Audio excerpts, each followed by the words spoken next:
नमस्कार दोस्तों, कैसे हैं आप। आशा करता हूं कि आप काफ़ी अच्छे होंगे। हमारे इस सरकारी कर्मचारी हब में आपका हार्दिक स्वागत है।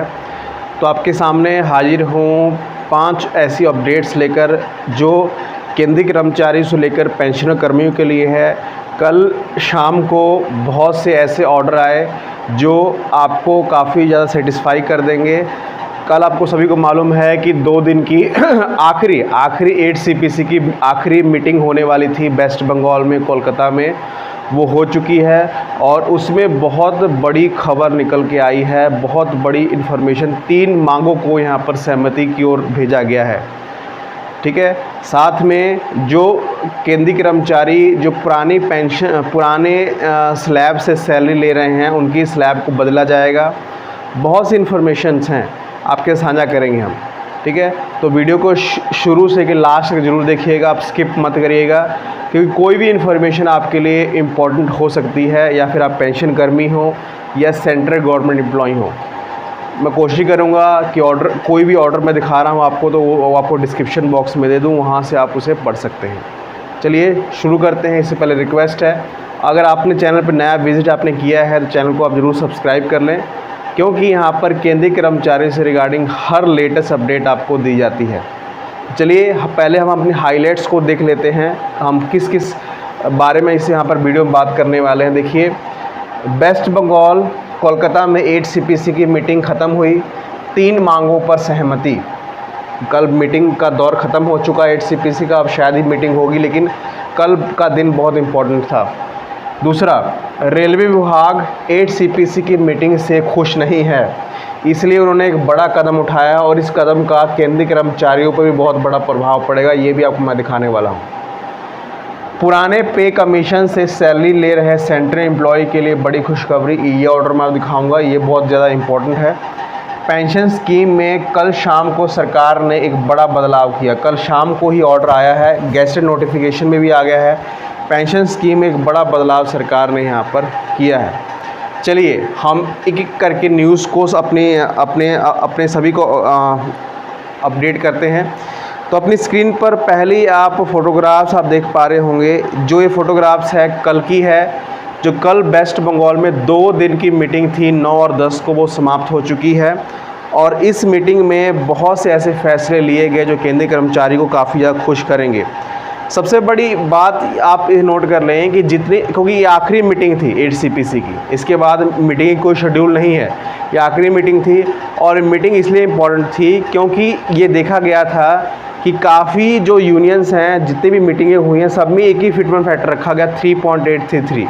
लेकिन इस मीटिंग में ऐसा क्या हुआ जो खास बना रहा है। देखिए अपनी स्क्रीन पे आप देख पा रहे होंगे, 8वें वेतन आयोग की 2 दिवसीय हितधारक परामर्श बैठक कोलकाता में 9-10 जुलाई को सफलतापूर्वक संपन्न हो गई, ठीक है। बैठक में फिटमेंट फैक्टर, न्यूनतम बेसिक सैलरी को बढ़ोतरी, हाउस रेंट को 40% तक करने और पुरानी पेंशन की बहाली जैसे महत्वपूर्ण मुद्दों पर चर्चा हुई, ठीक है। अब देखिए, पहली मांग थी 3.8 की। ये मांग सभी यूनियन की तरफ फिक्स है, ये कम नहीं हुई है। ये सबसे बड़ी खुशखबरी है। अगर सरकार देखती है सभी यूनियन के मेमोरेंडम्स को, सभी मीटिंग को, तो एक ही फिटमेंट फैक्टर निकल के आ रहा है 3.8। इसका प्रभाव आपकी सैलरी पर और वेतन आयोग के जो जितने मेंबर्स हैं पड़ेगा ज़रूर, ठीक है। दूसरी बात थी हाउस रेंट को। महंगाई और वेतन वृद्धि को देखते हुए, अगर महंगाई बढ़ रही है, वेतन वृद्धि बढ़ रही है, तो एचआरए क्यों नहीं बढ़ेगा। एचआरए को बढ़ाकर 40% तक किए जाने का प्रस्ताव रखा गया इस मीटिंग में, ठीक है। साथ में तीसरा बहुत इंपॉर्टेंट है, पेंशनर और अन्य मांगे। पेंशनरों की पेंशन की समानता, पेशेवर कर से छूट और कैरियर के बेहतर अवसर प्रदान करने जैसे अहम बिंदु भी उठाए गए हैं। मतलब सभी मुद्दों पर चर्चा कल हुई है और मीटिंग काफ़ी ज़्यादा सफल रही है, ठीक है। अब ये आखिरी स्टेज की मीटिंग थी। अब इसके बाद जो है अब मीटिंगों का दौर नहीं चलेगा। इसके बाद सरकार जो है जितनी भी मीटिंगें हुई हैं, जितने भी टर्म ऑफ रेफरेंस, जितनी भी चीज़ें हुई हैं, उस पर गणना होगी। क्योंकि अब सभी को मालूम है डाटा अब मांगा गया है सभी विभागों से 31 जुलाई तक। उसके बाद सरकार अपनी रिपोर्ट को या फिर जो भी बनाएगी उसके बाद वो फैसला लेगी। ठीक है, तो ये मीटिंग की अपडेट थी। अगर आपको मीटिंग की पिक्चर्स चाहिए या फिर आपको वो नोटिफिकेशन चाहिए, मैं आपको डिस्क्रिप्शन बॉक्स में आपको दे दूँगा। ठीक है, चलिए आगे बढ़ते हैं। आगे जो है रेलवे विभाग की तरफ से एक बड़ी खबर आई है। अब देखिए मीटिंग का दौर चल रहा है, तो सभी सेक्टर में मीटिंगें हुई हैं और सबसे बड़ा विभाग रेलवे विभाग है। अब रेलवे विभाग में कोई बदलाव होता है तो उसका इम्पैक्ट, उसका प्रभाव जो है केंद्रीय कर्मचारियों पे पड़ता है। जैसे बोनस बढ़ेगा तो केंद्रीय कर्मचारियों पर पड़ेगा, अगर डीए बढ़ेगा, मतलब एक दूसरे से लिंक है, लेकिन बहुत बड़ा प्रभाव रेलवे का पड़ता है। तो अपनी स्क्रीन पर आप लेटर देख पा रहे होंगे। रेलवे विभाग मीटिंग से खुश नहीं है, क्योंकि जब मीटिंग हुई रेलवे विभाग की, उसमें काफ़ी सेक्टर जो रेलवे विभाग के हैं वो छूट गए हैं और वो सेक्टर जो है काफ़ी मुसीबतों से, काफ़ी चीज़ों से जूझ रहे हैं, जिसकी तरफ 8 CPC ने ध्यान नहीं दिया है। अपनी स्क्रीन पे आप देख पा रहे होंगे, इलेक्ट्रिकल डिपार्टमेंट है, मैकेनिकल डिपार्टमेंट है, प्रोडक्शन यूनिट और रेलवे यूनिट है। इन तीनों पर फिर से दोबारा चर्चा करने में का ये लेटर अपनी स्क्रीन पे आप देख पा रहे होंगे, डायरेक्टर जनरल रेलवे बोर्ड की तरफ से पेश किया गया है। Indian railway technical supervisor association ने ये लेटर जारी किया है। मतलब मीटिंग से सेटिस्फेक्शन नहीं हुई है, जो परेशानियां उनको दिखानी थी वो नहीं दिखा पाएंगे, क्योंकि रेलवे बहुत बड़ा एक यूनिट है, उसमें अलग अलग डिपार्टमेंट हैं, सभी डिपार्टमेंट से मीटिंग नहीं हो पाई है। इसलिए उन्होंने लेटर लिखा है कि दोबारा से इस चीज़ को एग्जामिन किया जाए। तो ये बड़ी खबर है, इसका इम्पैक्ट जो है आप पर भी बहुत पड़ने वाला है अगर मीटिंग दोबारा होती है तो। ठीक है, चलिए तीसरी खबर की तरफ बढ़ते हैं। पुराने पे कमीशन से सैलरी ले रहे हैं सेंट्रल एम्प्लॉय, क्योंकि आप सभी जानते हैं कि ऐसा नहीं है कि कोई 8 CPC पर जोर दे रहा है। काफ़ी ऐसे एम्प्लॉयज़ हैं जो 7 CPC, 6 CPC या ऐसे एम्प्लॉय भी हैं जो 3rd CPC के हिसाब से सैलरी अभी तक ले रहे हैं, काफ़ी जगह पर है। तो अपनी स्क्रीन पर आप ऑर्डर का लिंक आप देख पा रहे होंगे। इसमें साफ साफ देखिए, early constitution to 4th pay revision committee to public sector enterprises CPSE। देखिए मतलब जो पब्लिक सेक्टर में जितने भी एम्प्लॉयज़ हैं, ये भी एक गवर्नमेंट एम्प्लॉयज़ हैं, वो 4 CPC के 3rd CPC के हिसाब से सैलरी ले रहे हैं। ठीक है, तो मांग यहाँ पर चल रही है कि आप सभी के लिए वेतन आयोग ला रहे हैं, 8 CPC ला रहे हैं, लेकिन जो पुराने कर्मचारी हैं, जो पुराने वेतन आयोग से सैलरी ले रहे हैं, उनके लिए भी कुछ करिए। तो यहाँ पर 4 CPC बनाने की मांग अपनी स्क्रीन पे आप देख पा रहे होंगे। नरेंद्र मोदी जी को ये लेटर लिखा गया है। देखिए यहाँ पर साफ साफ लिखा गया है। देखिए ये जो आप पॉइंट देख पा रहे होंगे, मैं आपको डिस्क्रिप्शन बॉक्स में भी दे दूंगा। ठीक है, देखिए यहाँ पर लास्ट में पॉइंट देखिए, need to immediate constitution of 4 CPC। ठीक है, nearly 10 years have lapsed since constitution of the 3rd revision committee. The government has already immediate processed the 8 central CPC, but no corresponding decision had yet be announced regarding constitution of 4th pay revision committee for executive and non-authorized supervisors। CPC जो sector है उसमें अभी तक जो है नए वेतन बनाने की मांग नहीं हुई है या सरकार उसके ऊपर ध्यान नहीं दे रही है।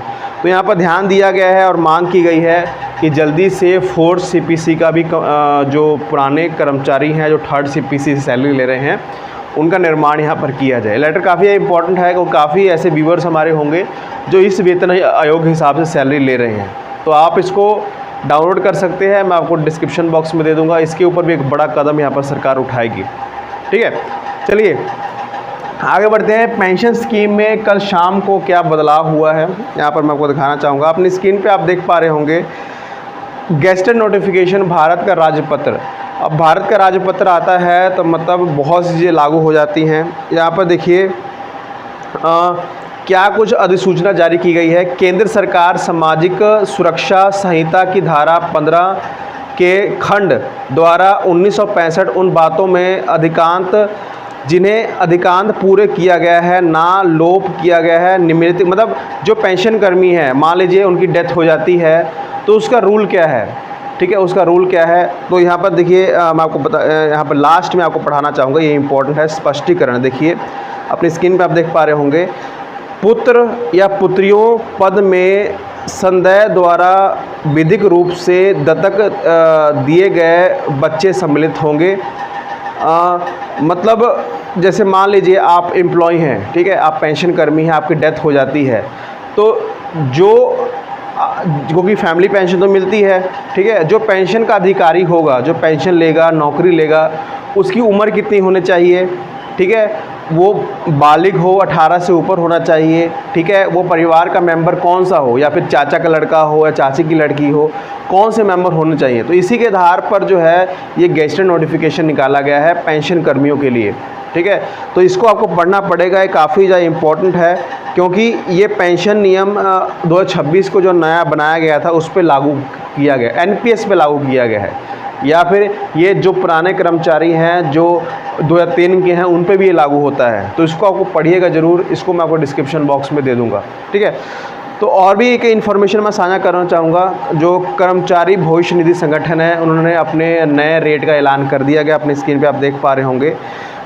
जो भविष्य निधि संगठन के कर्मचारी हैं उनको जो पेंशन मिलेगी, जो पैसे मिलेंगे, जो उनके पैसे जमा होते हैं वो अब रेट इसको क्रेडिट कर सकते हैं। अपनी स्क्रीन में आप देख पा रहे होंगे 8.25, ठीक है, इसको कंफर्म कर दिया गया है और इसका ऑर्डर भी यहाँ पर निकाल दिया गया, अपनी स्क्रीन पे आप देख पा रहे होंगे।